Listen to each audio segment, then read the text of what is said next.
Hello everyone, in this video I'll be showing you how to do a full factory reset on your Nikon DSLR camera. It's quite a simple process, but there's one step people usually miss when we do it, so we'll do it step by step for you. So first, when you pick up your camera, you'll notice that on the exposure compensation button there's a green dot, and there's a green dot by the zooming out button. When you turn on your camera,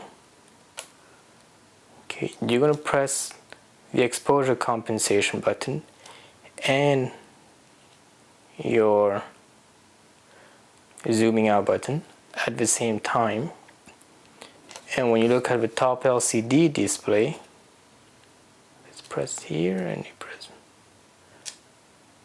it's going to blink once.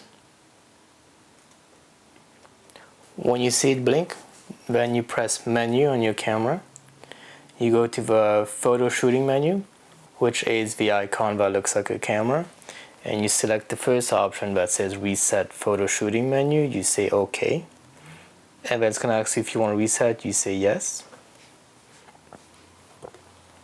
and then you go down to your movie shooting menu.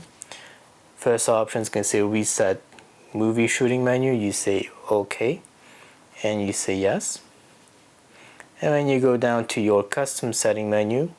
First option is going to say reset custom settings. You say OK, and you say yes, and last but not least, then in your setup menu you'll see it's going to say reset all settings. It's all the way down, reset all settings. You say OK, and then you say reset. Once it's done, it's going to tell you turn off camera. You just turn it off, and then you turn it back on.